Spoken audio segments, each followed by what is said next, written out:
Hello everyone, I welcome you all to the next lecture of progressions. और बच्चों, जैसा आपको पता है पिछले दो लेक्चर्स में हमने ज्योमेट्रिक मीन का और एएम और जीएम के बीच के रिलेशन के कुछ क्वेश्चंस बनाए हैं। आज के लेक्चर में बच्चों हमें प्रॉपर्टीज सबसे पहले कुछ देखनी है ज्योमेट्रिक प्रोग्रेशन की, और कुछ बेटा ब्रिलियंट क्वेश्चंस अभी करवाने और बचे हुए हैं, जो ऐसे क्वेश्चंस हैं जिन्हें देखने के बाद और जिन्हें करने के बाद आई एम श्योर कि आपको बेटा मजा आ जाने वाला है।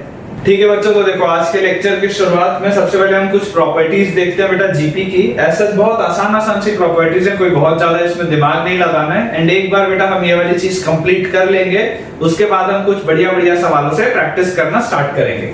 देखो प्रॉपर्टीज बेटा जो हमारे सामने दी हुई, उसमें बेटा पहली प्रॉपर्टी हमारे पास लिखी हुई है, if each term of a GP be multiplied और divided by the same non zero quantity. अगर एक जीपी को बेटा सारे के सारे टर्म्स को एक सेम नॉन जीरो नंबर से मल्टीप्लाई अगर बेटा मैं डिवाइड कर देता हूं, then the resulting series is also a GP. तो जो न्यू वाली हमारे पास सीरीज बनती है वो भी क्या होती है, वो भी एक जीपी होती है। बोलने का क्या मतलब है? बोलने का बेटा देखो मतलब ये है कि अगर मान लो मेरे पास पहला टर्म है a, ठीक है, और इस जीपी का दूसरा टर्म है ar, तीसरा टर्म है ar स्क्वायर, चौथा टर्म है ar cube and so on. मान लो मेरे पास ये इस तरीके से एक जीपी जमी हुई है, तो अगर मान लो मैं हर टर्म को, अगर मान लो बेटा मैं हर टर्म को किसी एक कांस्टेंट नॉन जीरो नंबर से मल्टीप्लाई कर दूं, जैसे मैंने मान लो अगर k से मल्टीप्लाई कर दिया पूरी की पूरी सीरीज को, ठीक है, इससे फायदा क्या होगा? इससे बेटा फायदा ये होगा कि देखो ये जो न्यू सीरीज बन रही है, ये वाली नई की नई सीरीज भी बेटा जीपी में है, जिसका अब जो कॉमन रेशियो होगा वो क्या होगा? नया common ratio will be r into k। या सॉरी, नया common ratio will remain the same, नया common ratio will remain the same, लेकिन इसका जो फर्स्ट टर्म हो जाएगा that will be a into k। देखो अभी बेटा जो कॉमन रेशियो, अभी बेटा देखो जो कॉमन रेशियो वो क्या है? r ही है। अभी भी जो कॉमन रेशियो है वो r ही है, common ratio remains unchange, but जो फर्स्ट वाला टर्म था वो अब क्या हो गया? a into k हो गया। ठीक है, आप देख सकते हैं। अगला बेटा देखो अपने पास जो पॉइंट लिखा हुआ है, बहुत आसान से पॉइंट है, बहुत ज्यादा इसमें दिमाग नहीं लगाना है। In a GP, the product of two terms which are at equidistant from the first and the last term is constant and is equal to the product of the first and last term। बोलने का क्या मतलब है? देखो अगर मान लो बेटा मेरे पास एक GP है जो A से शुरू होती है, A के बाद वाला टर्म है AR, फिर है AR स्क्वायर, फिर है AR क्यूब, इस तरीके से मेरे पास ये सीरीज चल रही है। ठीक है, अब हमें पता है इस सीरीज का लास्ट वाला टर्म क्या होगा? AR raise to the power n-1। ठीक है, AR raise to the power n-1, और ये क्या होगा? nth टर्म होगा, तो जरूर इसके पहले वाला टर्म क्या रहा होगा? AR raise to the power n-2। तभी तो इसमें जब मैं r मल्टीप्लाई करूंगा तो ये वाला टर्म आएगा। अच्छा, इसके पहले वाला टर्म क्या रहा होगा? AR raise to the power n-3 and so on. ठीक है, तो आप सोच के देखो बेटा, ये पहले टर्म और आखिरी वाले टर्म का प्रोडक्ट जो है, पहले टर्म और आखिरी वाले टर्म का बेटा जो प्रोडक्ट है वो बताओ मेरे पास कितना आ रहा है? फर्स्ट एंड लास्ट टर्म का प्रोडक्ट बेटा मेरे पास आ जा रहा है a square into r raised to the power n-1। पहले और आखिरी वाले टर्म का प्रोडक्ट आ जा रहा है a square into r raised to the power n-1। अच्छा, अब देखते हैं सेकंड टर्म और सेकंड लास्ट टर्म, ये दोनों का बोलो प्रोडक्ट कितना आ रहा है? ये दोनों का भी बेटा जो प्रोडक्ट है देखो, ar और ar raised to the power n-2 जब मल्टीप्लाई होगा तो आएगा a square into r raised to the power n-1। Same आ रहा है इसके। अच्छा, अगर मान लो मैं आगे से तीसरा और पीछे से तीसरा वाले टर्म का प्रोडक्ट करूंगा तो क्या आएगा? तो देखो ये वाला टर्म और ये वाला टर्म, आगे से तीसरा और पीछे से तीसरा वाला अगर बेटा मैं टर्म प्रोडक्ट करूंगा तो वो आ जाएगा मेरे पास a स्क्वायर इनटू r, यहाँ पे r का स्क्वायर है और यहाँ पे r raise to the power n-3 है, तो आ जाएगा r raise to the power n-1। Again वही चीज आ रही है। तो बोलने का क्या मतलब है कि आगे से जितने नंबर ऑफ टर्म्स में मैं जाऊंगा और पीछे से जितने नंबर ऑफ टर्म्स में मैं आऊंगा, ये दोनों का जो प्रोडक्ट होगा, अगर ये दोनों इक्विडिस्टेंट हैं तो ये दोनों का प्रोडक्ट हमेशा और हमेशा बेटा सेम होगा, और वो किसके बराबर होगा? पहले और लास्ट वाले टर्म के प्रोडक्ट के बराबर। बोलने का मतलब ये है, जैसे याद करो बेटा अरिथमेटिक प्रोग्रेशन में, जब हम अरिथमेटिक प्रोग्रेशन में सीरीज को घुमा करके लिखते थे, ठीक है ना, तो आपके पास लास्ट वाला टर्म और पहले वाले टर्म का सम सेम आता था, सेकंड लास्ट और सामने से सेकंड वाले टर्म का सम सेम आता था। ये चीज हमने देखी थी कि भाई अगर मान लो मेरे पास एक सीरीज है 1 2 3 4 ऐसा करते हुए मान लो 98 99 और 100 तक, अगर मान लो मेरे पास कोई ऐसी सीरीज होती थी और इस सीरीज को बेटा अगर हम देखेंगे कि पहले टर्म और लास्ट वाले टर्म का सम कितना है? 101। सेकेंड टर्म और सेकेंड लास्ट टर्म का भी सम कितना है 101, थर्ड टर्म और थर्ड लास्ट टर्म का भी सम कितना है 101 एंड सो ऑन। तो ये वही वाली चीज है जो यहाँ पे हो रही है, इसमें सम सेम रहता था, उसमें प्रोडक्ट सेम रहता है। अब इसके बाद वाली बेटा देखो जो प्रॉपर्टी है वो क्या है, if each term of a GP be raised to the same power then the resulting series is also a GP. कि अगर मान लो मेरे पास कोई ज्योमेट्रिक प्रोग्रेशन दिया हुआ है और अगर मैं सबका पावर रेज कर दूं सेम पावर में, है ना, ये वाली चीज थोड़ी सी सोचना मुश्किल है, लेकिन अभी हम करके देखेंगे तो उसमें आपको दिखेगा। बोलने का बेटा मतलब ये है कि मान लो अगर मेरे पास एक सीरीज है A R square, A R cube and so on. मान लो बेटा मेरे पास एक सीरीज इस तरीके से दी हुई है। अब अगर मैं हर टर्म का पावर रेज कर दूं, अगर मैं हर टर्म का बेटा इसमें पावर रेज कर दूंगा तो जो न्यू सीरीज बनेगी वो भी एक ज्योमेट्रिक प्रोग्रेशन ही होगा, ये बोलने का मतलब है। तो अगर मान लो मैं सबका पावर 2 कर देता हूं, every term is raised to the same power, तो देखो फर्स्ट टर्म बेटा जरूर आपका चेंज हो गया, फर्स्ट टर्म आ गया यहाँ पे a स्क्वायर, ठीक है ना, पहले फर्स्ट टर्म था a। लेकिन अब अगर बेटा आप देखोगे जो न्यू वाली जीपी है इसका कॉमन रेशियो देखो, ये जो नया वाला जो सीरीज है ये भी जीपी क्यों है, क्योंकि ये a स्क्वायर है, ये आ गया a स्क्वायर r स्क्वायर, ये आ गया a square r raise to the power 4, ये आ गया a square r raise to the power 6। तो बोलने का बेटा मतलब क्या है, बोलने का मतलब बहुत सिंपल सा है कि अगर पिछले वाले सीरीज में कॉमन रेशियो r था, तो न्यू वाली सीरीज में बेटा जो कॉमन रेशियो आ जाएगा that will be r square. क्या मैं ये बोल सकता हूं कि common ratio is also raised to the same power. देखो यहाँ पे अब जो कॉमन रेशियो आ रहा है वो कितना आ रहा है, r स्क्वायर आ रहा है, a स्क्वायर में r स्क्वायर मल्टीप्लाई हुआ तो a स्क्वायर r स्क्वायर, इसमें r स्क्वायर मल्टीप्लाई हुआ तो a square r raise to the power 4, इसमें r स्क्वायर मल्टीप्लाई हुआ तो a square r raise to the power 6 and so on. ठीक है, बहुत आसान सी बेटा चीज। अब इसके बाद लिखा हुआ है if the terms of a GP be chosen at regular intervals then the new sequence is also a GP। बोलने का क्या मतलब है कि अगर मान लो बेटा मेरे पास कोई एक GP दिया हुआ था AR square, AR cube, AR raised to the power 4, AR raised to the power 5 and so on। इस तरीके से मान लेते हैं मेरे पास बेटा अगर कोई GP है। अब अगर मैं रेगुलर इंटरवल्स में टर्म उठा लूं, बेटा टर्म उठा लो, बोलने का मतलब क्या है कि पहला टर्म उठा लो, तीसरा टर्म उठा लो, पांचवा टर्म उठा लो। तो देखो ये वाली भी जो सीरीज आपकी बन रही है AR square, AR raise to the power 4, ये वाली भी जो बेटा पूरी की पूरी सीरीज बन रही है ये भी जीपी होगी। अच्छा अगर मान लो मैं उठाता ऐसे टर्म्स कि पहला टर्म उठा लिया a, फिर अगर मान लो उठा लेता AR क्यूब, इसके बाद बेटा मान लो यहाँ पे लिखा होता AR raise to the power 6, तो पहला टर्म उठाया, फिर चौथा टर्म उठाया, इसके बाद सोचो अगर सातवां टर्म उठाता तो वो उठाता a raise to the power 6, a into r raise to the power 6। तो ये भी आपके पास जो बन रहा है ये भी क्या बन रहा है, एक जीपी बन रहा है। तो बोलने का क्या मतलब है कि अगर रेगुलर इंटरवल्स में बेटा अगर मैं एक जीपी में से कुछ टर्म्स को सिलेक्ट भी करूंगा तो जो नया अपने पास सीरीज बनेगा वो नया वाला सीरीज भी क्या होगा, एक ज्योमेट्रिक प्रोग्रेशन ही होगा। ठीक है, एंड फाइनली बच्चों लास्ट जो प्रॉपर्टी है वो क्या है, if a1 a2 a3 and so on is a geometric progression and b1 b2 b3 and so on is another geometric progression। ये दोनों अलग-अलग जीपीज हैं, तो इनका जो प्रोडक्ट होगा बेटा टर्म्स का वो भी क्या बनाएगा, एक जीपी बनाएगा। तो चलो इसको भी हम देख लेते हैं बेटा। मान लेते हैं पहली वाली जो अपने पास सीरीज है उसका पहला टर्म स्मॉल a है, फिर small a r square, small a r cube and so on. ठीक है, और जो न्यू वाली अपनी सीरीज है बेटा, दूसरी वाली जो सीरीज है वो मान लेते हैं capital A capital R, capital A capital R square, capital A capital R cube and so on. ये दोनों मेरे पास अलग-अलग जीपीज हैं। अब इनके अगर मैं टर्म्स को आपस में बेटा मल्टीप्लाई करूंगा तो ये प्रॉपर्टी बोलती है कि वो भी बनना चाहिए एक ज्योमेट्रिक प्रोग्रेशन। तो देखो अपने पास न्यू वाला जो सीरीज बना इनके प्रोडक्ट से वो आ गया capital A into small a, उसके बाद यहां पर आ गया क्या, small a capital A small r capital R, फिर ये आ गया अपने पास small a capital A small r square capital R square, फिर आ गया अपने पास small a capital A small r cube capital R cube.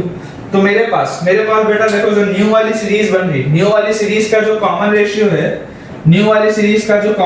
है that is the product of the common ratios of the two series। बोलने का क्या मतलब है कि जो ऊपर वाली सीरीज था उसका कॉमन रेशियो और जो नीचे वाला सीरीज था उसका कॉमन रेशियो, वो दोनों आपस में मल्टीप्लाई हो गया और वो बेटा मेरा नया कॉमन रेशियो बन गया है जब मैं दोनों सीरीज का प्रोडक्ट करता हूँ। ये बेटा कुछ बेसिक सी प्रॉपर्टीज हैं जो कुछ सवालों में यूज आ जाती हैं। आज जो मैं आपको होमवर्क में कुछ क्वेश्चंस दूंगा उसमें इन प्रॉपर्टीज का यूज आएगा, तो आप बेटा वहां पे देखेंगे कि इसका एक्चुअल जो पर्पस है वो है क्या। अब बेटा हम स्टार्ट करेंगे कुछ ब्रिलियंट और क्वेश्चंस के साथ, क्योंकि ये थ्योरेटिकल पोर्शन वाला जो जीपी है वो एक हद तक बेटा अपना कंप्लीट हो चुका है। आज के लेक्चर में कुछ बढ़िया सवाल करने के बाद बेटा मैं आपसे ये पूछना चाहता हूं कि जिस तरीके से हमने अरिथमेटिक प्रोग्रेशन में कुछ जेई एडवांस, जेई मेंस और रीजनल पीईटीज और एआईईईस के सवाल किए थे प्रीवियस ईयर के, क्या आप चाहते हैं कि उस तरीके के सवालों को मैं ज्योमेट्रिक प्रोग्रेशन के लिए भी करवाऊं? If yes then please comment yes in the comment section below, और फिर अपन अगले आने वाले 1 या 2 लेक्चर्स में उनको कवर करेंगे और फिर हम स्टार्ट करेंगे अरिथमेटिक ज्योमेट्रिक प्रोग्रेशन।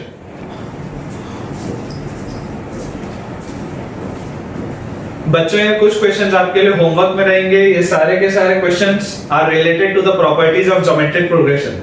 तो ये सारे के सारे क्वेश्चंस को आपको बढ़िया से बेटा सॉल्व करना है और इमीडिएटली सॉल्व करने के बाद कमेंट सेक्शन में इन सब के आंसर्स बच्चों आपको पोस्ट करने हैं। तो बच्चों देखो, पहला जो सवाल है वो हमारे सामने लिखा हुआ है, if x, y, z are 3 positive numbers then prove that x plus y multiplied by y plus z multiplied by x plus z is always greater than or equal to 8xyz।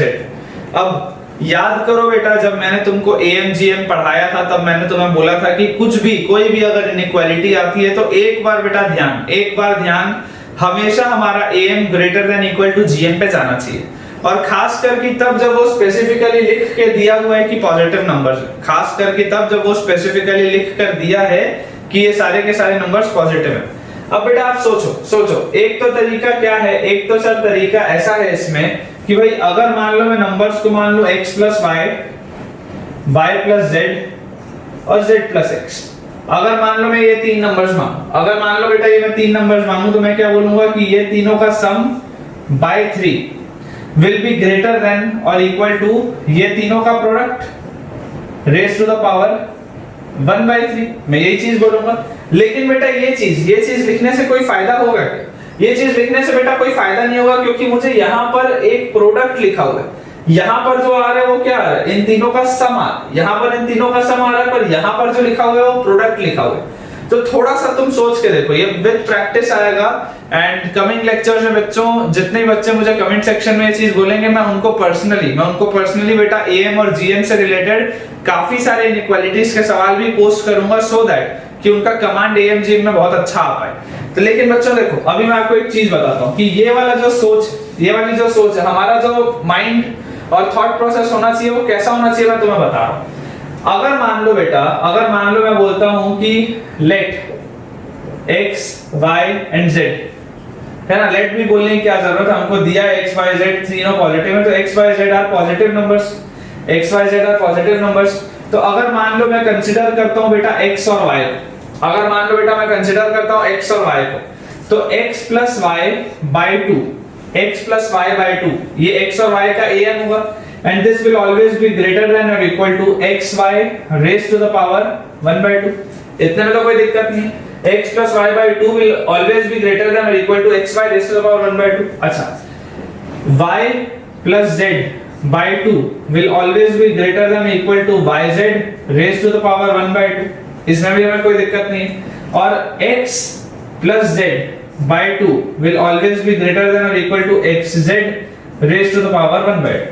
इतना बेटा अगर मैं लिख लेता हूं, तो अब इससे फायदा क्या, ध्यान से देखो। यहां से बेटा जब मैं इसको सॉल्व करूंगा तो यहां से बेटा देखो, इसको मैं लिख सकता हूं x plus y, this x plus y is always greater than or equal to, this is always greater than or equal to, ये वाले 2 को यहां ले आते हैं तो अपने पास आ जाएगा 2 times root over xy। यहां से हम बेटा लिख सकते हैं this y plus z will always be greater than or equal to, ये वाले 2 को यहाँ ले आते हैं तो 2 times root over yz, ठीक है। और this x plus z will always be greater than or equal to 2 times root over xz, एक बार बेटा मेरे पास ये चीज आ गई, एक बार बेटा मेरे पास ये चीज आ गई, मान लेते हैं इसे इक्वेशन 1, इसे बेटा मान लेते हैं इक्वेशन 2 एंड इसे बेटा मान लेते हैं इक्वेशन 3। ठीक है, बहुत ध्यान से बेटा तुम सोच के देखो, बहुत ध्यान से बेटा तुम सोच के देखो कि अगर मैं इक्वेशन 1 को मल्टीप्लाई कर दूं इक्वेशन 2 से और उसको भी मल्टीप्लाई कर दूं इक्वेशन 3 से, तो देखो x और y क्या पॉजिटिव है, y और z भी क्या पॉजिटिव है, x और z भी क्या पॉजिटिव है, इधर वाली भी सारी की सारी चीजें लिखी हैं वो क्या है पॉजिटिव है। तो जब मैं मल्टीप्लाई करूंगा इनइक्वालिटीज को तो कोई भी बेटा दिक्कत नहीं आएगी, क्यों? क्योंकि दोनों साइड पॉजिटिव नंबर्स हैं। अगर एक साइड पॉजिटिव एक साइड नेगेटिव वाला बेटा कुछ गड़बड़ होता तो हो सकता है इनइक्वालिटी के साइन के बारे में मुझे सोचना पड़ता, लेकिन फिलहाल तो मुझे वो सोचने की भी जरूरत नहीं है क्योंकि वो अपना ऑटोमेटिकली बेटा सही आएगा, है ना, अपना ऑटोमेटिकली सही आएगा। तो देखो जैसे बेटा आप इनको मल्टीप्लाई करोगे, जैसे आप इनको मल्टीप्लाई करोगे तो देखो x plus y multiplied by y plus z multiplied by x plus z, ये मेरे LHS तीनों मल्टीप्लाई होगा and this will always be greater than और इक्वल टू 2 into 2 into 2 कितना आ गया 8 और रूट ओवर xy फिर yz फिर xz, ये चीज आ गई मेरे पास। अब बेटा सोच के बताओ मुझे रूट के अंदर क्या लिखा हुआ है, रूट के अंदर बेटा लिखा हुआ है x square y square z square, root के बाहर आ जाएगा। रूट के अंदर क्या लिखा हुआ है x square multiplied by y square multiplied by z square, automatically क्या होगा ये रूट के बाहर आ जाएगा, तो this will always be greater than और इक्वल टू, ये क्या लिखा हुआ है 8 टाइम्स x y z, ये पूरी की पूरी चीज इज ऑलवेज ग्रेटर देन और equal to 8 times x y z, this is always greater than और equal to 8 times x y z। ये है बेटा अपना बहुत आसान से देखो प्रूव हो गया, am इज ग्रेटर देन और इक्वल टू gm से, am इज ग्रेटर देन और इक्वल टू gm से, ये पूरी की पूरी चीज बेटा, ये पूरी की पूरी चीज बेहद आसानी से अपनी प्रूव हो चुकी है। तो बच्चों देखो नेक्स्ट क्वेश्चन हमारे सामने लिखा हुआ है if a plus b plus c is equal to 3 and are positive numbers। Again देखो पॉजिटिव नंबर वाली बात हुई है और यहाँ पे एक इनइक्वालिटी लिखी है, मतलब मेरा जो ध्यान है वो किस पर जाना चाहिए, am greater than equal to gm पे जाना चाहिए। और यहाँ पे आपको बेटा इनइक्वालिटी दिखा हुआ है a square b cube c square is less than और equal to 3 raised to the power 10 2 raised to the power 4 upon 7 raised to the power 7। Again बेटा अगेन मैं आपको एक चीज बता देता हूँ, am और gm में जो सबसे ज्यादा जरूरी चीज होती है वो ये होता है कि मुझे कौन से नंबर्स को कंसीडर करना है। क्या होता है सबसे ज्यादा जरूरी चीज, कि मुझे कौन से नंबर को कंसीडर करना है। आप देखो तुम इस तरीके के सवाल में बोलोगे कि सर ऐसा सवाल तो ऑप्शन में आएगा नहीं, इस तरीके के सवाल का क्या मतलब है। चलो मान लो बेटा मैं इसको लिख देता हूं यहाँ पे 3 raised to the power m 2 raised to the power n और 7 raised to the power p। चलो मैंने ये लिख दिया और इसके बाद मैं लिख देता हूं कि आप प्रूफ नहीं लिखता, if a plus b plus c is equal to 3 and are positive numbers then ये पूरी चीज is less than और equal to ये पूरी चीज, तो find लिख लेते हैं m plus n plus p। मान लो ये तुम्हारे पास सवाल है, चलो मैंने तुम्हारे सामने बेटा मैंने तुम्हारे सामने एक ठीक ठाक प्रूव दैट वाले सवाल को इंटीजर टाइप में कन्वर्ट कर दिया, ठीक है। अब मान लो ये सवाल है, अब क्या करोगे, तुमको सवाल तो सॉल्व करना आना चाहिए, ठीक है ना। इंटीजर टाइप सवाल है, 4 नंबर का बेटा पेपर में आएगा या 3 मार्क्स का पेपर में आएगा, तो सवाल तो आना चाहिए बनाना। अब कैसे बनाना है वो देखो, मैंने तुम्हें क्या बताया, हमेशा बेटा हमेशा अपने को जो जरूरी होती है चीज वो ये देखना होता है कि एक्चुअल सेंस में बेटा मुझे am और gm के लिए टर्म्स को मानना कैसे, एक्चुअल सेंस में मुझे am और gm के लिए टर्म्स को मानना कैसे। तो देखो अगर तो यहाँ पे a स्क्वायर b क्यूब और c स्क्वायर लिखा हुआ है, अगर मान लो बेटा मैं कुछ ऐसे टर्म्स मान लेता जो गलत है, फिलहाल मैं गलत तरीके से तुमको बता रहा हूँ कि अगर मान लो मैं 3 टर्म्स मान लेता a स्क्वायर b क्यूब और c स्क्वायर, मान लो मैं ऐसे 3 टर्म्स मान लेता। अब इससे बेटा मुझे एक बात बताओ कि क्या कोई भी फायदा होगा क्या, कि अगर मैं बोलूं कि इन तीनों का sum by 3 will be greater than और equal to a square b cube c square raise to the power 1/3, अगर मान लो मैं ऐसा लिख देता, तो इससे बेटा मेरे को एज सच डायरेक्टली कोई भी फायदा नहीं दिख रहा, इससे बेटा मेरे को डायरेक्टली एज सच कोई भी फायदा नहीं दिख रहा, ये बहुत ही कंफ्यूजिंग हो जाएगा, है ना। अगर मान लो मैं ये पावर 1/3 को इधर ट्रांसपोज भी कर दूंगा तो इस पूरे का क्या हो जाएगा, इस पूरे का क्यूब हो जाएगा, ये वाला 1/3 इधर आएगा तो पूरे का क्यूब हो जाएगा, और क्यूब आने के बाद में फिर मैं अंदर वाली इस चीज को सॉल्व कैसे करूंगा, मेरे लिए प्रैक्टिकली पॉसिबल नहीं है बेटा इसको सॉल्व करना, इस इक्वेशन को देख के बहुत दिक्कत है। तो इसलिए हमें हमारे लिए बेटा जो सबसे ज्यादा जरूरी, मेरे लिए जो सबसे ज्यादा जरूरी है वो क्या है कि मुझे टर्म्स को मानना कैसे, मुझे ये चीज पता होनी चाहिए। तो देखो, अगर मान लो मेरे पास ए बी और सी का सम लिखा हुआ है, अगर मान लो मेरे पास ए बी और सी का सम लिखा हुआ है 3, ठीक है। अब बेटा तुम यहां पर देखो क्या लिखा है, यहां वाला टर्म, ये वाला बेटा टर्म लिखा हुआ है a स्क्वायर। क्या लिखा हुआ है? a square.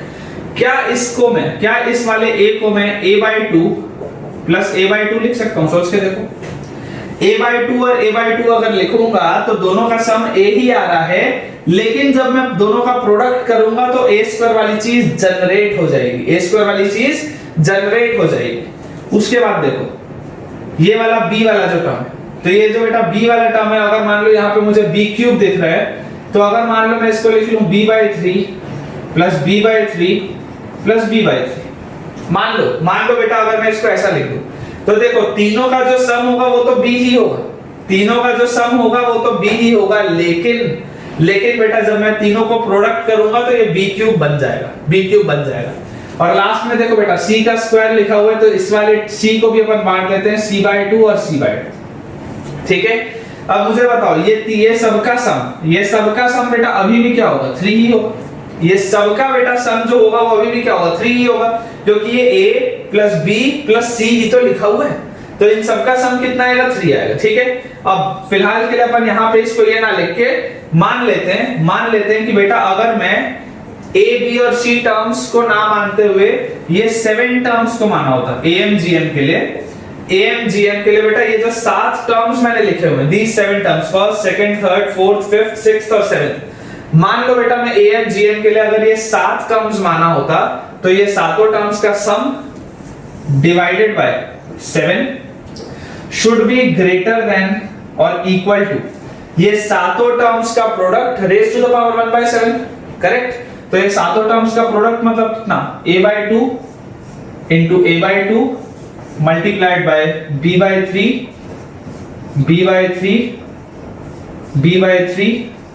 multiplied by c/2 ये सातों टर्म्स का product raise to the power 1/7, ये रेज़ टू द पावर 1/7। जैसे ही बेटा मैंने ये चीज लिखी तो देखो ये a स्क्वायर वाला टर्म जनरेट हो गया, b³ वाला टर्म जनरेट हो गया, c स्क्वायर वाला टर्म जनरेट हो गया, ठीक है। अब देखो बेटा ये a/2 और a/2 a plus b plus c, ये जो पूरी चीज लिखी हुई है इसकी वैल्यू तो कितनी है? 3। तो मतलब मैं क्या बोल सकता हूं कि ये 3 पूरा लिखा हुआ है, तो 3/7 इज ऑलवेज ग्रेटर देन और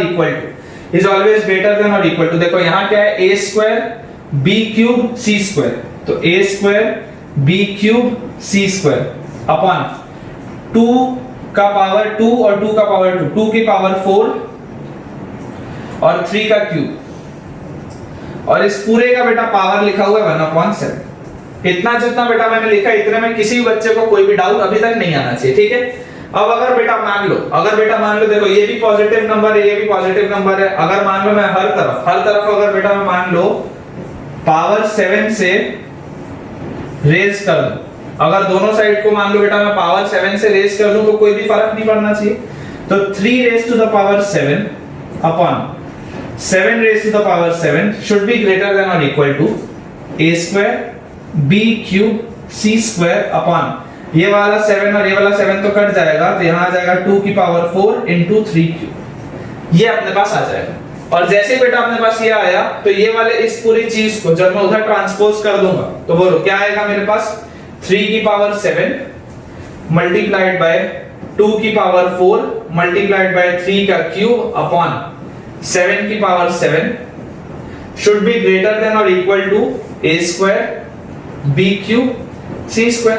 और यही चीज आपके पास क्या लिखी थी? a² b³ c² is always less than, देखो इसी फॉर्मेट में लिखा था ओरिजिनल, अगर आपको सवाल याद होगा तो यहाँ पर बेटा देखो 3 की पावर में अपने पास क्या आ गया? 3 की पावर में अपने पास आ गया 10 मल्टीप्लाइड बाय 2 की पावर में अपने पास आ गया 4 अपॉन 7 की पावर में अपने पास आ गया 7, and this is always greater than और equal to a² b³ c²।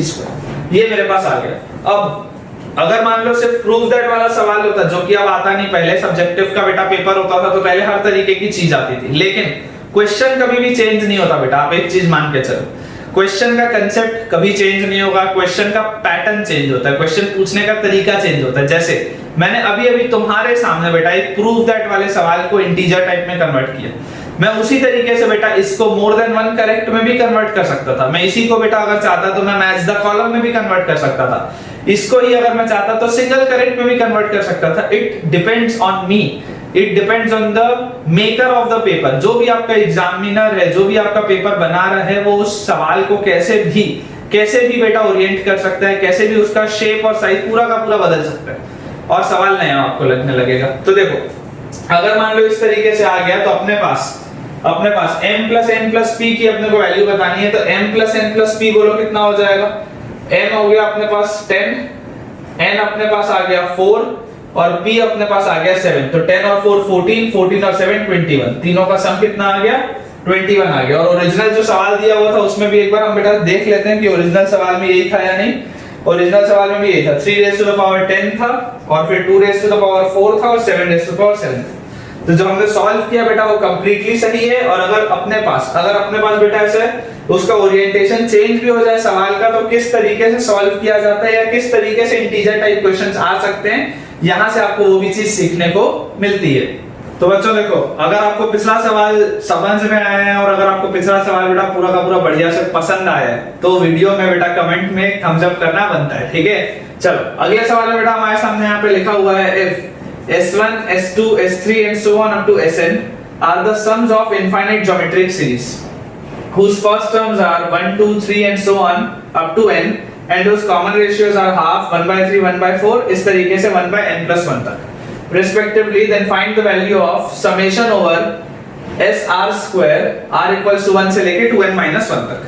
थोड़ा सा बेटा दिखने में सवाल कॉम्प्लिकेटेड है, लेकिन हम जो इंफॉर्मेशन दिया हुआ है स्टेप बाय स्टेप उसको लिखते जाएंगे जैसा मैंने आपको सिखाया है, और उसके बेसिस पे बेटा हम देखेंगे कि हमारा ये वाला भी सवाल सॉल्व हो जाएगा।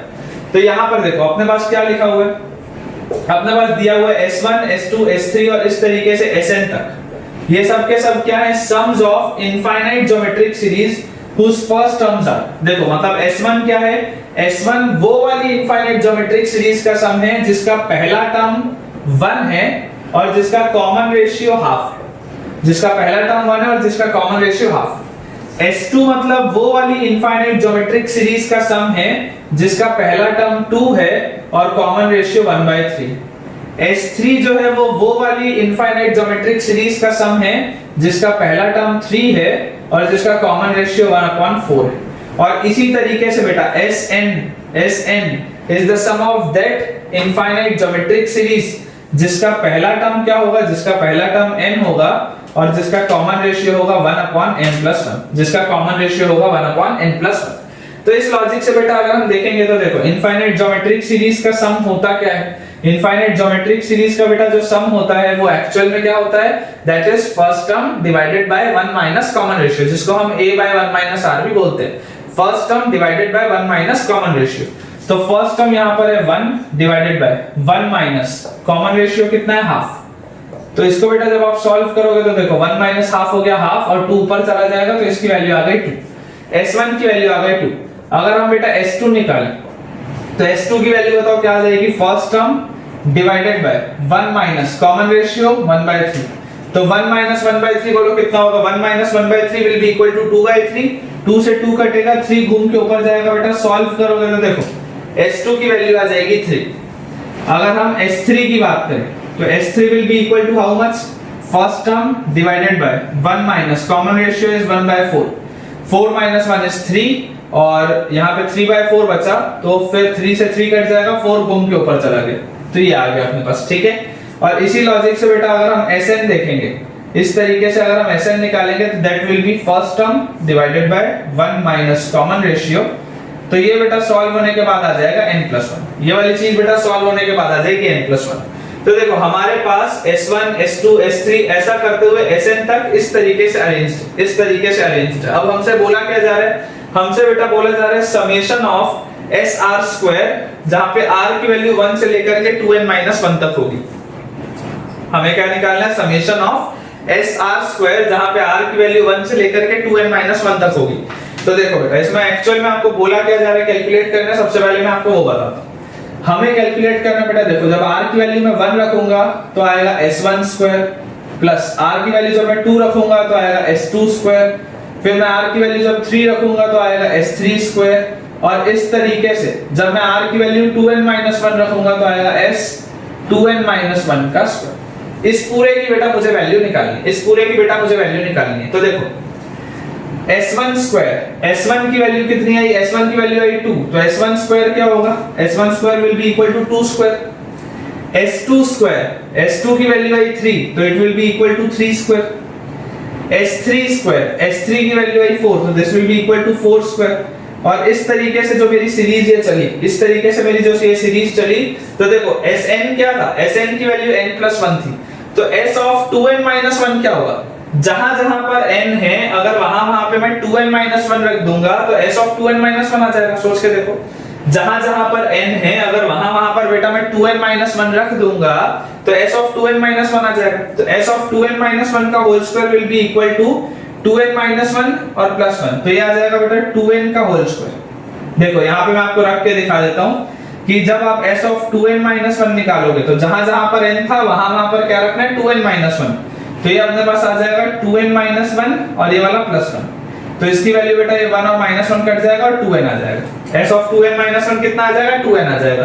तो फाइनली 2n के स्क्वायर तक की मुझे वैल्यू निकालनी है, 2 स्क्वायर से लेकर के 2n के स्क्वायर तक की मुझे वैल्यू निकालनी है। अब याद करो बेटा सिग्मा नोटेशन, याद करो सिग्मा नोटेशन जब मैंने तुम्हें पढ़ाया था तो मैंने उसमें क्या बताया था तुम्हें कि summation of n square, summation of n square जहां पे n की वैल्यू 1 से लेकर n तक चलती है, तो समेशन ऑफ n स्क्वायर क्या होता है, 1 square plus 2 square plus 3 square plus 4 square, इस तरीके से लेकर के n स्क्वायर, इस तरीके से लेकर के n स्क्वायर का जो सम होता है वो कितना आता है, वो आता है बेटा n into 2n+1, sorry n into n+1 into 2n+1/6, क्या आता है, n into n+1 into 2n+1/6, यही चीज आती है। तो आप ऐसा बेटा करो कि आप 1 स्क्वायर ऐड भी कर दो और आप 1 स्क्वायर सबट्रैक्ट भी कर दो, कोई फर्क नहीं पड़ता। मैंने 1 स्क्वायर जोड़ भी दिया, 1 स्क्वायर घटा भी दिया। तो अब यहां पर देखो बेटा, ये जो पूरी की पूरी चीज लिखी हुई, ये जो बेटा पूरी की पूरी चीज लिखी हुई है, देखो मैंने आपको जो अभी फॉर्मूला बताया वो क्या बताया कि summation over n square, summation over n square, summation over n square, इसकी वैल्यू क्या होती है, n into n+1 into 2n+1/6, n into n+1 into 2n+1/6। तो उसी लॉजिक से बेटा मैं बोल रहा हूं कि ये 1 स्क्वायर से लेकर के 2n स्क्वायर तक जा रहा है।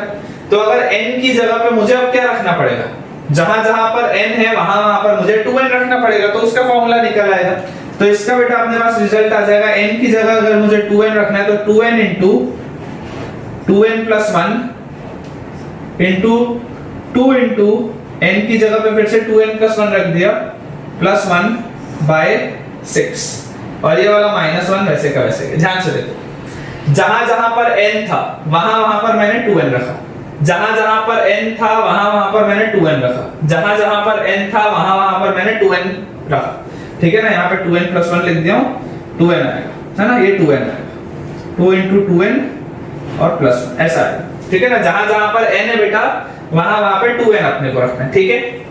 तो जैसे ये सॉल्व होगा तो बताओ क्या आ जाएगा, ये वाला 2 से ये 6 कटा तो 3 आ गया नीचे, तो इसका अपने पास बेटा रिजल्ट आ जाएगा n into 2n+1 into 4n+1 upon 3 minus 1, n into 2n+1 into 4n+1 upon 3 minus 1। आप अगर चाहें तो इसके आगे भी कैलकुलेट करके बेटा लिख सकते हैं, लेकिन अगर हम चाहें तो इतने पे भी छोड़ सकते हैं। इसके बाद जो है वो सिर्फ और सिर्फ कैलकुलेशन की बात है।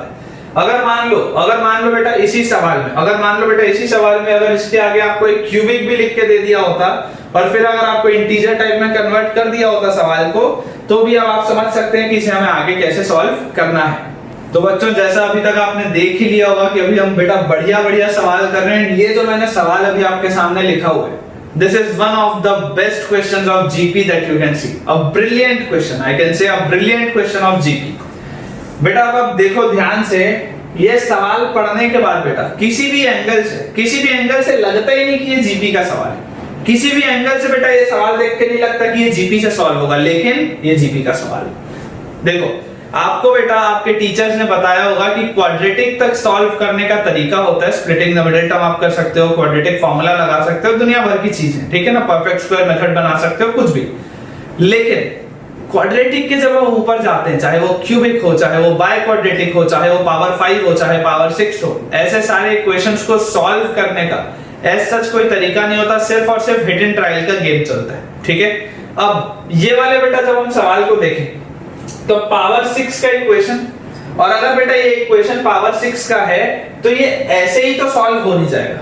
ये वाला अगर पावर 6 का इक्वेशन है तो ये ऐसे ही तो सॉल्व हो नहीं जाएगा, इसमें कुछ ना कुछ अपने को करना पड़ेगा। तो अब आप सोचोगे तो देखो बेटा, क्या आप ये चीज इमेजिन कर सकते हो? देखो यहां मैं इक्वेशन लिख देता हूं, 2000 x raised to the power 6 plus 100 x raised to the power 5 plus 10 x cube plus x minus 2 is equal to 0। यही मेरे पास इक्वेशन। बहुत अगर बेटा मैं ध्यान से देखूंगा, अगर बेटा इस चीज को मैं बहुत ध्यान से देखूंगा तो क्या मुझे ये चीज दिखाई देती है कि ये जो तीन टर्म्स लिखे हुए हैं, ये बीच वाले जो तीन टर्म्स लिखे हुए हैं बेटा, ये ज्योमेट्रिक प्रोग्रेशन में लिखे हैं, देख सकते हो। x उसमें मल्टीप्लाई हुआ 10x स्क्वायर तो बना 10x क्यूब, उसमें मल्टीप्लाई हुआ 10x स्क्वायर तो बना 100x raise to the power 5। Beautiful बेटा, ब्यूटीफुल क्वेश्चन। आप देख सकते हो, ब्यूटी देखो सवाल किया कि इतने प्यारे तरीके से बेटा अरेंज है सारे के सारे टर्म्स की x इसमें 10x स्क्वायर मल्टीप्लाई हुआ तो मेरे पास बना 10x क्यूब, इसमें 10x स्क्वायर बेटा मेरे पास मल्टीप्लाई हुआ तो बना 100x raise to the power 5।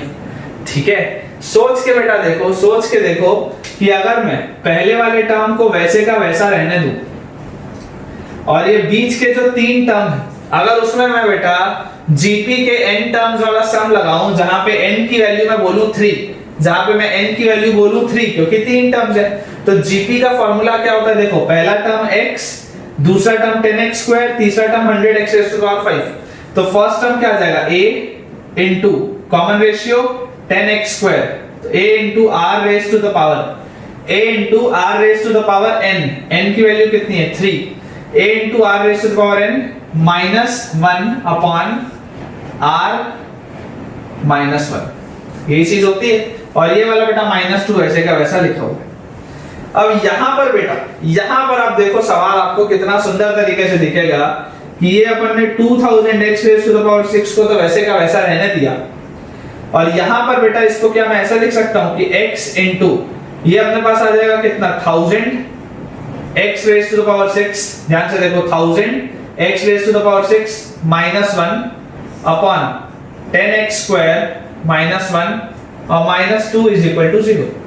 ठीक है, अब ये वाला बेटा 2000 x raised to the power 6 और ये वाला -2, क्या ये दोनों में से बेटा मैं 2 कॉमन लेके 1000 x raised to the power 6 minus 1 लिख सकता हूं?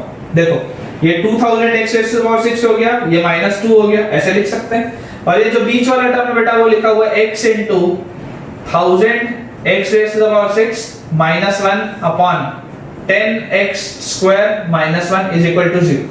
ठीक है, अभी बेटा मैं ये पूरी की पूरी ऐसी उम्मीद है कि कई सारे बच्चे जो इसका सॉल्यूशन देख रहे होंगे उनका ऐसे मुंह खुला का खुला रह गया होगा कि ये कहां से क्या चीज आ गई, ये कहां से क्या चीज आ गई बेटा। यही इसीलिए मैं बोल रहा हूं कि चीजें जरूरी हैं। जब हम प्रैक्टिस करते हैं तभी बेटा परफेक्शन आता है। जब हम प्रैक्टिस करते हैं तो हम मल्टीपल तरीके के सवालों को देख पाते हैं। मैं आप सबसे ये रिक्वेस्ट करना चाहूंगा कि बेटा मेरे लेक्चर में तो मैं देखो जितने पॉसिबल सवाल करवा सकता हूं मैं करवा रहा हूं, लेकिन इन सब के अलावा बेटा आप लोग भी अपने घर पे ज्यादा से ज्यादा प्रैक्टिस करो, तभी बेटा मैथ्स में कमांड आएगा, अदरवाइज मैथ्स में कमांड नहीं आने वाला। और अगर बेटा तुम्हारा मैथ्स कमजोर रह गया तो बेटा आप ये बात मान के चल लो कि सिर्फ और सिर्फ बेटा फिजिक्स और केमिस्ट्री के दम पे सिलेक्शन आईआईटी में होना बहुत मुश्किल है। रेयरेस्ट ऑफ द रेयर में बेटा कोई अगर एक आधा बच्चा निकल गया तो निकल जाता है, जिसका मैथ्स में जस्ट कट ऑफ पार हो गया और फिजिक्स केमिस्ट्री में बहुत हाई मार्क्स आ गए तो बच्चा निकल जाता है, अदरवाइज रुक जाता है बेटा बच्चा। और अपन ने यार मैथ सब्जेक्ट चुना है, कम ऑन सोच के देखो यार, तुमने 10th के बाद सब्जेक्ट ऑप्ट जो किया है वो मैथ्स किया है और तुम मैथ्स को ही अपना कमजोर छोड़ रहे हो और फिजिक्स केमिस्ट्री में लगे हुए हो। ये कहां की महानता है, कहां की महानता है। ठीक है, तो चलो ये वाला बेटा जो अपना सवाल है, अब इसके आगे जैसे ही हम इसको सॉल्व करेंगे तो यहां से देखो क्या ये 1000x raised to the power 6 minus 1, ये 1000x raised to the power 6 minus 1 को हम कॉमन ले सकते हैं। तो इसको बेटा मैं यहां पर करता हूं, यहां पर 1000x raised to the power 6 minus 1 इसको मैंने कॉमन ले लिया। ठीक है, 1000x⁻6 -1 कॉमन ले लिया, तो ब्रैकेट के अंदर बताओ मेरे पास क्या बचा, यहाँ पर बचा 2 और यहाँ पर बचा मेरे पास x बाय 10x² माइनस और इक्वल टू में मेरे पास आ गया 0। ये चीज मेरे पास बची बेटा। तो यहां से देखो, ये वाली अगर पूरी की पूरी चीज 0 होगी, अगर ये वाली बेटा पूरी की पूरी चीज 0 होगी, तो x⁻6 की वैल्यू आनी चाहिए 1/1000 के बराबर। और यहां से अपन बोल सकते हैं कि 1/1000 को हम लिख सकते हैं 1/10 का क्यूब, ठीक है ना। तो यहां से बेटा x की वैल्यू आ जाएगी 1/10 3/6, या इसको हम लिख सकते हैं 1/√10। x की वैल्यू को हम लिख सकते हैं 1/√10। लेकिन ये बेटा इस फॉर्मेट में तो है नहीं, जिस फॉर्मेट में मुझे लेके आना उस फॉर्मेट में तो है नहीं, तो ये वाला फैक्टर तो 0 नहीं होगा, है ना। या तो ये वाला फैक्टर 0 होगा या ये वाला फैक्टर 0 होगा। तो ये वाली चीज तो मुझे दिखता है यार 0 नहीं होगा, क्योंकि मेरा आंसर उस फॉर्मेट में नहीं है। तो अब मैं आगे वाली चीज को देखता हूं। तो आगे वाली चीज में देखो, जैसी बेटा मैं एलसीएम लूंगा तो ये आ जाएगा 20x² -2 plus x upon 10x² -1। मतलब कि क्या ये वाली पूरी की पूरी चीज 0 के बराबर होनी चाहिए भाई। या तो ये पूरी चीज 0 होता है या ये पूरी चीज 0 होता, दोनों तो 0 हो नहीं सकता एक साथ। तो देखो, अगर ये वाली चीज बेटा 0 के बराबर है, मतलब कि 20x² -2 प्लस x, ये बेटा 0 के इक्वल होना चाहिए। 20x² -2 प्लस x बेटा ये जो है अपना ये 0 के इक्वल होना चाहिए। और जैसे ही बेटा मैं इसको सॉल्व करूंगा, तो देखो इसको थोड़ा सा हम रीअरेंज कर लेते हैं। 20x² प्लस x -2 लिख लेते हैं, प्लस x और -2 ऐसा लिख लेते हैं इक्वल टू 0। अब ये क्वाड्रेटिक बताओ 0 कब होगा, x की वैल्यू होगी -b प्लस माइनस √b² मतलब 1 का स्क्वायर -4, a की जगह आया 20 इंटू c की जगह आया -2, तो ये वाला माइनस हो गया प्लस। और अपॉन में बेटा लिखा हुआ है 2 इंटू a, अपॉन में बेटा अपने पास लिखा हुआ है 2 इंटू a। जैसे ही हम इसको सॉल्व करेंगे तो यहां से बताओ x की वैल्यू कितनी आ जाएगी बेटा, x की वैल्यू आ जाएगी -1 plus minus √4 into 2 8 into 20 is 160 और 1 इज 161 अपॉन 2 इंटू 20 इज 40। ये चीज आ गई। अब मेरे पास क्या बोला है, m प्लस √n/r, है ना। तो रूट के पहले क्या, देखो रूट के पहले n है, सॉरी रूट के पहले क्या है प्लस, तो ये माइनस वाला अपन हटा देते हैं, अपने को इससे काम नहीं है। अपने को काम किससे है, ये वाले से। अपने को काम बेटा किससे, अपने को काम ये वाले से, ठीक है ना, क्योंकि रूट के पहले यहां भी प्लस है, रूट के पहले यहां भी प्लस है। अब m क्या बोला था, m is a non zero integer. m कोई भी इंटीजर चलेगा, पॉजिटिव नेगेटिव इंटीजर बोला गया। तो m की वैल्यू तो आ गई बेटा -1, ठीक है। फिर बोला है n and r are relatively prime natural numbers. Relatively prime देखो 161 और 40 बेटा रिलेटिवली प्राइम है, आपस में कोई भी फैक्टर नहीं है। These are relatively prime numbers. तो आपके पास n की वैल्यू आ गई 161 और बेटा आपके पास r की वैल्यू आपके पास आ गई 40। r की वैल्यू आपके पास आ गई 40। हमसे बोला गया find the value of m plus n plus r। 40 और 161 201 -1 200। इस पूरे का आंसर कितना आता है, इस पूरे का आंसर आता है 200। Indeed a brilliant question that you can see. तुम में से बेटा कोई भी मैं नहीं मानता ये उम्मीद किया होगा सबसे पहले देख के कि ये जीपी का सवाल, और जीपी का सवाल होने के बाद बेटा जितनी खूबसूरती से पूरा का पूरा सवाल सॉल्व हुआ है, इस सवाल के लिए बेटा मतलब आप ये मान के चलो कि अगर ऐसा सवाल आपके पास पेपर में आता है ना, तो आप ऐसा सवाल बेटा तब तक बेटा आप ऐसा सवाल नहीं बना सकते जब तक आपने ऐसा सवाल एक बार देखा हुआ ना हो। अदरवाइज डायरेक्टली बेटा ये चीज क्लिक होना बहुत रेयरेस्ट ऑफ द रेयर वाले केस में होता है। जस्ट एक्सप्रेस योर फीलिंग्स, मुझे बताना ये वाले सवाल को देखने के बाद तुम्हें कैसा लगता है कमेंट सेक्शन में, ठीक है बच्चों। तो ये वाला सवाल आज के लेक्चर का लास्ट सवाल रहेगा। होमवर्क क्वेश्चन मैंने आपको ऑलरेडी शुरू में ही आज के लेक्चर के दे दिए थे। इस सवाल में बेटा देखो हमारे सामने लिखा हुआ है if a b c are in gp।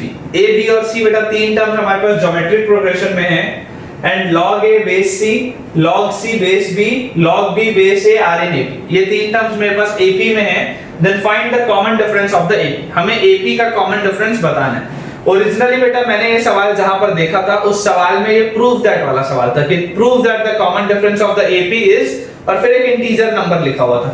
लेकिन अभी जो मैंने उसको कन्वर्ट कर दिया फाइंड द कॉमन डिफरेंस वाले में, ठीक है, सो दैट कि आप इसको इंटीजर टाइप के लिए भी बहुत ध्यान से देखें।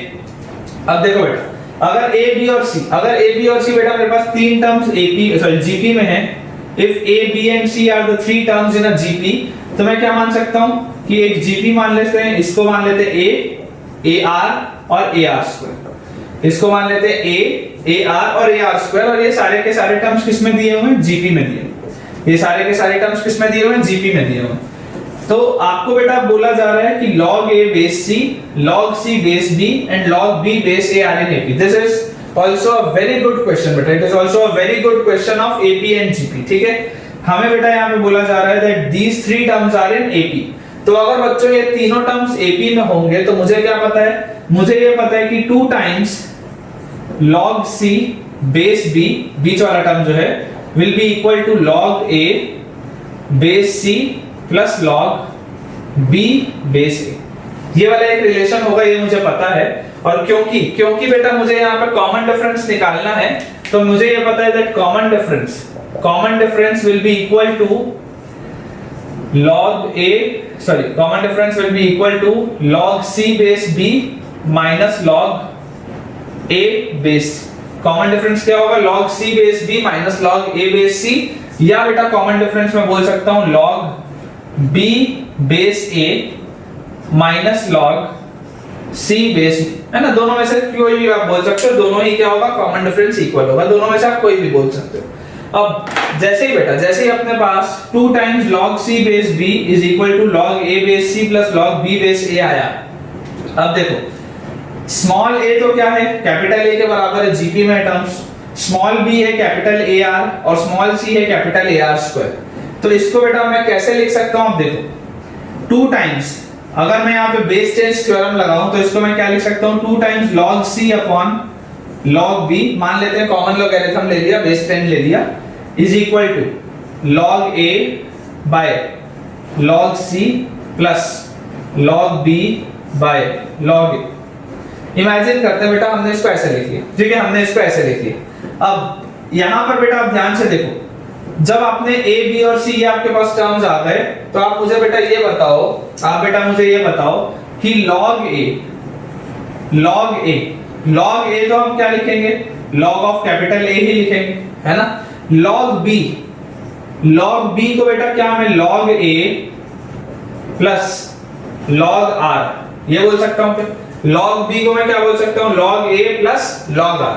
और यहां पर बेटा देखो log c इसको मैं क्या बोल सकता हूं, log c will be equal to log a plus 2 times log r, log c will be equal to log a plus 2 times log r, ठीक है ना। ये जो बेटा मैंने log लिया है सब किस में लिया हुआ है, कॉमन लॉगरिथम पे, ये सारे के सारे log जो है वो किस पे, कॉमन लॉगरिथम पे। अब बेटा आप यहां पे बहुत ध्यान से देखो, हमारे पास 2 times log c लिखा हुआ है, तो क्या इसको मैं ऐसा लिख सकता हूं, 2 times log c को मैं लिख लेता हूं log a plus 2 times log r, log c की जगह क्या लिख दिया, log a plus 2 times log r upon, नीचे क्या लिखा हुआ बेटा log b, तो log b की जगह हम लिख सकते हैं log a plus log r, and this is equal to log a by log c, तो log a की जगह पे तो बेटा log a ही आया अपॉन log c की जगह पे हम लिख सकते हैं log a plus 2 times log r plus log b, तो log b की जगह लिख लिया log a plus log r upon log a। ये बेटा मैंने रिलेशन लिख लिया। अब देखते हैं इससे हमारे पास हासिल क्या होता है। अगर मान लो बेटा मैंने ये रिलेशन लिखा है, आप इमेजिन करो अगर मैं न्यूमरेटर और डिनोमिनेटर दोनों को ही log a से डिवाइड कर दूं, दोनों साइड, LHS में भी और RHS में भी। इन LHS and RHS divide numerator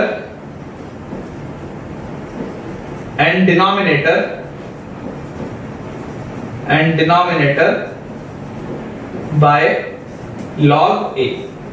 किससे हमने डिवाइड कर दिया बेटा, मान लो न्यूमरेटर और डिनोमिनेटर पूरे के पूरे LHS और RHS में मैंने log a से डिवाइड कर दिया, तो क्या हासिल होगा बोलो। यहां पर बेटा मैं लिख सकता हूं 2 times 2 टाइम्स log a से log a डिवाइड हो गया तो 1 बचा, plus 2 times log r by log a। अपन ऐसा करते हैं बेटा, ये जो log r by log a वाला रेशियो आएगा बार बार, क्योंकि हर जगह आएगा वो रेशियो डिवाइड करने पे, तो log r by log a वाले रेशियो को अपन टेम्पररी x मान लेते हैं। log r by log a वाले रेशियो को टेम्पररी x मान लेते हैं। तो अपने पास देखो 2 times log a by log a बना गया, plus 2 into log r by log a को बोल दिया x upon log a by log a आ गया 1 plus log r by log a आ गया x, and this will be equal to log a by log a 1 plus log a by log a 1 plus 2 times log r by log a will be x, sorry 2x, this will be 2x, और फिर plus log a by log a will be 1 plus log r by log a will be x upon log a by log a will be 1। ये अपने पास relation है। इसको बेटा जैसे ही मैं solve करूंगा तो क्या यहाँ से एक x की वैल्यू मुझे दिखता है निकल जाएगा।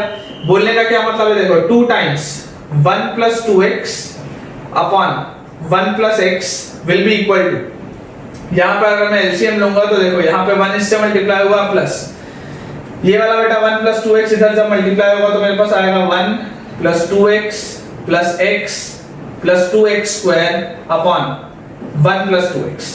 ये चीज बेटा मेरे पास आ जाएगी, ठीक है। RHS में जब आप सॉल्व करोगे तो ये वाली चीज अपने पास आ जाएगी। यहाँ से अपन बेटा लिख सकते हैं 2 टाइम्स 1 plus 2x, और ये वाला भी 1 plus 2x यहीं आ गया तो इसका होल स्क्वायर हो जाएगा। This will be equal to ये वाला 1 plus x यहाँ आ जाएगा, और ये पूरा मल्टीप्लाई बताओ किससे होगा, इस पूरी चीज से मल्टीप्लाई होगा। और ये पूरी चीज लिखी क्या हुई है 1 plus 1 is 2, फिर 2x और x 3x, और फिर प्लस 2x। ये अपने पास बेटा ये पूरी की पूरी चीज लिखी हुई है। जैसे ही हम बेटा इसको थोड़ा सा और सॉल्व करेंगे तो अपने पास आ जाएगा 2 टाइम्स 1 plus 2x का whole square will be 1 plus 4x square plus 4x। काफी बढ़िया सवाल है बेटा, काफी बढ़िया सवाल है। कई सारे बच्चे बीच में ही बेटा हार मान जाएंगे कि यार ये पता नहीं कैसा कैसा हो रहा है, सवाल सॉल्व होगा या नहीं। लेकिन अगेन बेटा मैंने आपको बोला हुआ है, कंसेप्ट से अगर हम चल रहे होंगे तो सवाल सॉल्व तो जरूर होगा। थोड़ा 1-2 मिनट टाइम लेगा लेकिन सवाल सॉल्व होगा। और बेटा ये वही सवाल होते हैं जो डिफरेंस क्रिएट करते हैं। आसान सवाल इजी बच्चा, मतलब अब मान के चलो अगर इजी सवाल है तो कमजोर बच्चा और जो थोड़ा भी मेहनत किया वो बच्चा, वो सब बनाएंगे आसान सवाल तो। लेकिन इस तरीके के बेटा जो सवाल है वो डिपेंड करते हैं, वो आपका एक्चुअली वो डिटरमाइन करेंगे कि कौन सा बच्चा सिलेक्ट होना और कौन सा बच्चा सिलेक्ट नहीं होना है, क्योंकि यही बेटा आपका डिफरेंस क्रिएट करेगा। तो यहाँ पर देखो अपने पास आ गया, इसका अपन ने a plus b whole square लगा दिया तो a square plus 2ab plus b square आ गया, ठीक है। और इज इक्वल टू जब बेटा ये 1 plus x में अंदर मल्टीप्लाई करूंगा तो ये आ जाएगा 2 plus 3x plus 2x square, और जब ये x से पूरा मल्टीप्लाई होगा तो आ जाएगा 2x plus 3x स्क्वायर और प्लस 2x क्यूब। और दोनों साइड से बेटा जब हम इसको सॉल्व करेंगे तो मैं आपके लिए डायरेक्टली लिख देता हूं। यहाँ पे आ गया 2x क्यूब, और इसके बाद बेटा अपने पास देखो ये वाला 3x स्क्वायर और ये वाला 2x स्क्वायर 5x स्क्वायर, और ये 8x स्क्वायर यहाँ आएगा तो माइनस 8x स्क्वायर, तो माइनस 3x स्क्वायर बचेगा। आप थोड़ा सा बेटा इसको डिटेल में सॉल्व कर लेना, मैं डायरेक्टली लिख रहा हूँ, है ना। यहाँ पे माइनस 3x स्क्वायर बचेगा, फिर ये 2x और 2x के बाद ये 3x 5x, और ये माइनस 8x जब यहाँ आएगा तो अपने पास यहाँ पे बचेगा माइनस 3x, और ये वाला 2 और ये वाला 2 कट जाएगा। ये अपने पास बेटा आएगा सॉल्व होने के बाद। जब आप इसको सॉल्व करोगे ना और सारे टर्म्स को आप एक साइड ले जाओगे तो आपके पास ये वाला रिलेशन आएगा। और इस रिलेशन बेटा देखो x आपके पास कॉमन निकल रहा है और आपके पास अंदर बच जा रहा है 2x square minus 3x minus 3 is equal to 0। ये अपने पास रिलेशन बन जा रहा है। अब या तो बेटा x की वैल्यू 0 होगी या 2x square minus 3x minus 3 की वैल्यू 0 के बराबर होगी। अब देखो log r by log a की मैंने वैल्यू है बोली थी x, इसका मतलब क्या है कि log r बेस a इसकी वैल्यू x होगी, है ना। बेस चेंजिंग थ्योरम मान लो अगर वापस लगाते हैं, दोनों सेम बेस पे थे, अगर मैं a को बेस पे ले जाऊंगा तो log r बेस a की वैल्यू क्या होगी, x होगी। अगर x की वैल्यू 0 है, अगर x की वैल्यू बेटा 0 है तो देखो होगा क्या, आप मुझे बताओ। अगर x की वैल्यू 0 है मतलब कि log r बेस a अगर इसकी वैल्यू 0 है तो यहां से बेटा अपने पास r की वैल्यू आ जाएगी 1, कॉमन रेशियो अपने पास आ जाएगा 1। और अगर बेटा कॉमन रेशियो अपने पास 1 आया, अगर बेटा कॉमन रेशियो अपने पास 1 आया मतलब a b और c ये तीनों के तीनों टर्म्स बराबर हो जाएंगे। a और b अगर बराबर है तो log b बेस a की वैल्यू 1 आ जाएगी। अगर c और b बराबर है तो log c बेस b की वैल्यू 1 आ जाएगी। अगर a और c बराबर है तो अपने पास log a बेस c की भी वैल्यू क्या हो जाएगी, 1 हो जाएगी। ये सब बेटा, ये सब अपने पास किसके बराबर आ जाएगा, 1 आ जाएगा। और अगर ये 1 आ जाएगा तो अपना ये कॉमन डिफरेंस तो फिर 0 हो जाएगा, है ना। लेकिन इस तरीके का ये सवाल नहीं है, ये इस तरीके का सवाल नहीं है। ये चीज को अपने को इग्नोर करते हुए चलना, अपने को दूसरी वैल्यू देखनी, अपने को दूसरी वैल्यू देखनी, ठीक है। फॉर द सेफ्टी पर्पसेस अपन बेटा यहाँ पे लिख लेते हैं if a b c are in gp and a is not equal to b is not equal to c। आप इस तरीके से ऐसा करो, सवाल में ये वाली भी एक कंडीशन डाल दो कि a b और c तीनों अनइक्वल है, a b और c तीनों अनइक्वल है। तो अपने पास ये वाला जो टर्म था बेटा x की वैल्यू 0 वाला, ये वाला टर्म तो रिजेक्ट हो गया, मतलब x की वैल्यू 0 नहीं। इसका मतलब क्या है, इसका मतलब ये है बेटा कि 2x square minus 3x minus 3 इसकी वैल्यू 0 है। इसका मतलब क्या है कि इस पूरे की बेटा जो वैल्यू है वो 0 है। अब आप ध्यान से देखो, अपने को निकालना क्या था बेटा, अपने को निकालना था कॉमन डिफरेंस। कॉमन डिफरेंस है या तो log b base a minus log c base b, या बेटा कॉमन डिफरेंस है log c base b minus log a base c, ठीक है। तो अगर हम बेटा कॉमन डिफरेंस की वैल्यू को एक्चुअली कैलकुलेट करके देखते हैं तो यहां पर देखो log b base a, log b base a मतलब बोलो क्या आएगा, log b अपने पास कितना था, log बेटा b जो था अपने पास उसकी वैल्यू थी log a plus log r, इसकी वैल्यू थी log a plus log r upon, है ना, बेस चेंजिंग अगर थ्योरम लगाएंगे तो log a नीचे बोलो कितना आ जाएगा, यह आ जाएगा log a, ठीक है ना, minus log c base b को हम क्या लिख सकते हैं, log c by log b।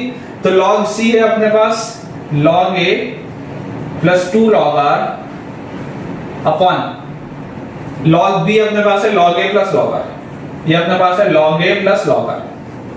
तो यहां से बेटा, यहां से अगर मैं डायरेक्टली लिख रहा हूं, मैं यहां से बेटा डायरेक्टली लिख रहा हूं, आप लोग log a और log a से दोनों साइड आप अगर मान लो मल्टीप्लाई और डिवाइड कर देंगे, न्यूमरेटर और डिनोमिनेटर अगर मान लो मैं दोनों को ही बेटा log a से डिवाइड कर दूंगा, तो मेरे पास ये जो कॉमन डिफरेंस होगा, this common difference will be equal to 1 plus log r by log a को अपन ने x बोला है तो 1 plus x upon 1 minus 1 plus 2x upon 1 plus x। थोड़ा सा बेटा आप थोड़ा सा इसको सॉल्व करके देख लेना, ये वाली जो चीज है, ये वाली चीज आपके कॉमन डिफरेंस के बराबर है जिसकी मुझे वैल्यू निकालनी है। और अगर बेटा इसकी वैल्यू मुझे वैल्यू निकालनी है तो यहाँ पर देखो, अगर इस पूरी चीज को, ये log b बेस a को मैंने क्या लिखा, log b by log a, और इस log c बेस b को मैंने लिखा log c by log b। और इसके बाद बेटा मैंने क्या किया, ये वाली चीज है मैंने log a से न्यूमरेटर को भी डिवाइड कर दिया, डिनोमिनेटर को भी डिवाइड कर दिया, यहाँ पर भी न्यूमरेटर को भी डिवाइड कर दिया, डिनोमिनेटर को भी डिवाइड कर दिया, और log r by log a को मैंने वापस से x बोल दिया। तो अपने पास ये चीज आई। जैसे बेटा हम इसको थोड़ा सा कैलकुलेट करेंगे तो ये अपने पास बेटा आ जाएगा 1 प्लस x का होल स्क्वायर, तो 1 plus x square plus 2x और माइनस, ये पूरी चीज माइनस में है ना अपने पास, तो minus 1 minus 2x upon 1 plus x। आप बेटा थोड़ा सा सॉल्व करेंगे तो कॉमन डिफरेंस की वैल्यू ये आएगी, ये 1 और माइनस 1, 2x और माइनस 2x कैंसिल आउट हो जाएगा, तो अपने पास ये आ जाएगा x square upon 1 plus x। अपने पास कॉमन डिफरेंस आ जाएगा बेटा x square upon 1 plus x। अब आप यहां से देखो बेटा, अब आप यहां से देखो, अगर अपने पास ये कॉमन डिफरेंस है तो अपने पास ये जो कंडीशन आई है कि 2x square minus 3x minus 3 की अगर वैल्यू 0 के बराबर है तो 2x स्क्वायर की वैल्यू बोलो कितनी आएगी, 2x square will be equal to 3x plus 3, ये माइनस 3x और माइनस 3 उधर चले जाएगा तो 2x स्क्वायर की वैल्यू आ जाएगी 3x प्लस 3। और यहां से बेटा अगर मैं बोलता हूं कि इनमें से 3 कॉमन ले लो तो ये आ जाएगा x प्लस 1 और ये आ गया अपने पास 2x स्क्वायर, ठीक है। तो यहां से बेटा x square upon x plus 1, x square upon x plus 1 की वैल्यू कितनी आ जाएगी, 3 upon 2। x square upon x plus 1 की वैल्यू अपने पास कितनी आ जाएगी, 3 अपॉन 2। इसका मतलब जो कॉमन डिफरेंस है, ये जो कॉमन डिफरेंस है इनके बीच में, इसका आंसर क्या होगा, the common difference between these numbers will be 3/2। The common difference between these numbers will be 3/2। तो बेटा आप देख सकते हो कि कॉमन डिफरेंस 3/2 आया। अगर इंटीजर टाइप सवाल है मतलब इसका 1.5 आंसर होगा। And it is a very good question, it is a very good question. बेटा आप देख सकते हो इसमें कितना कैलकुलेशन लगा है, कितना दिमाग लगा है, बढ़िया से लॉग आना चाहिए, बढ़िया से बेटा क्वाड्रेटिक सब समझ में आना चाहिए, तभी ये चीज सॉल्व हो पाएगी, अदरवाइज आप कहीं ना कहीं पे फंस जाओगे, ठीक है। तो विद दिस बच्चों, with this we have come to the end of today's lecture and I believe बच्चों ये वाला सवाल भी देख के कई सारे बच्चों का मुंह खुला का खुला रह गया होगा कि यार ये पता नहीं आज हो क्या रहा है, एक से बढ़कर एक अपने पास सवाल थे। ठीक है, तो बेटा इन सारे के सारे सवालों की बढ़िया से आप प्रैक्टिस करिए। आप जरूर मुझे कमेंट में बताइए कि इस तरीके के सवाल आपको पसंद आए या नहीं आए, और इस तरीके के सवाल आने वाले लेक्चर में हमें करते रहना है या थोड़ा सा लेवल को नीचे अपन करें, इतना डिफिकल्ट ना बनाए। आप लोग जैसा मुझे कमेंट में रिस्पांस दोगे मैं उसी तरीके का आगे लेक्चर बढ़ाऊंगा। ठीक है बच्चों, तो आज के वीडियो को जरूर लाइक करें, चैनल को सब्सक्राइब करना ना भूलें और इस वीडियो के लिंक को अपने फ्रेंड से भी शेयर करें सो दैट कि उनकी भी इस लेवल की पढ़ाई बढ़िया से हो पाए। जब तक अपना अगला वीडियो नहीं आता बच्चों, तब तक के लिए thank you very much for watching this video.